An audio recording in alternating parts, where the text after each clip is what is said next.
හා යාලුවනේ අපි ගියා BAW E7 කායක බලන්න. ඇත්තටම කියන්න තරම් ලොකු වරදක් නෑ ඒ මිලත් එක්ක. ඇතුළ ගොඩක් ලස්සනටම කරලා තියෙනවා. ගෙදරට අවශ්‍ය කරන විදිහට පොඩි පොඩි වැඩ ටික කරගන්න හොඳයි. ස්ට්‍රින්ග් වීල් එක හරිම ස්මූත් එකට තියෙනවා. සීට්ස් එහෙමත් ගොඩක් කම්ෆර්ටබල්. නිතරම අපි හිතන්න ඕන මේක මිලටද මේක හැදිලා තියෙන්නේ කියලා මිලත් එක්ක බලද්දි. මේ හොඳයි මෙතන ඒගොල්ලන්ගේ EV පොට් එක. ඒක අවශ්‍ය දේ හැමදේම ඒගොල්ලෝ කියලාත් දෙනවා. අවශ්‍ය සියලුම උපාංග ටික ඒගොල්ලෝ අපිට දෙනවා. පිටිපස්සත් බැලුවා.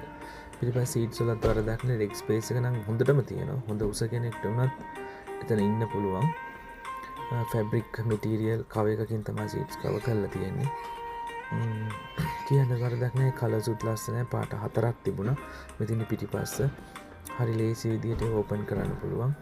මෙතින් ඒගොල්ලෝ අපිට දෙන ඒ අයිටම්ස් ටික මේ අපේ පොඩි කිවෙන් ඔය නිවෙන් දැන් කිවෙන් පෙන්නනවා charge කරන විදිය. ඔය විදියට තමයි ඒ charges ටික හම්බෙන්නේ. මේ පැත්තෙන් බලද්දි ගොඩාක් හොඳ shiny කලර් එකක් එක දීලා තියෙන මේ ඩෝර්ස් එකමත් හොඳයි. වරදක් නෑ.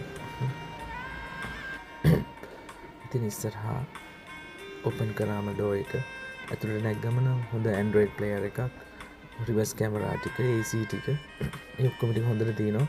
අපි තව වීඩියෝ එකක් දාන්නම් මේකේ එන්ජින් කම්පාර්ට්මන්ට් එකේ මොනවද තියෙන්නේ ගැන විස්තරයකුත්. මෙතන BAW E7 ඔයගොල්ලෝත් ඇවිල්ලා බලන්න. දහසක් කමෙන්ට් එකෙන් දාන්න අපේ මේ ෆස්ට් රිවිව් එක. ඒ මිලට අසාධාරණයි කියලා හිතුණා. මෙතෙන් ජිය ලිවර් එක ඒවත් හරි ස්මූත්. මේ පුෂ් ස්ටාර්ට් එක. එහෙනම් guys next video එකෙන් හම්බෙමු. bye bye.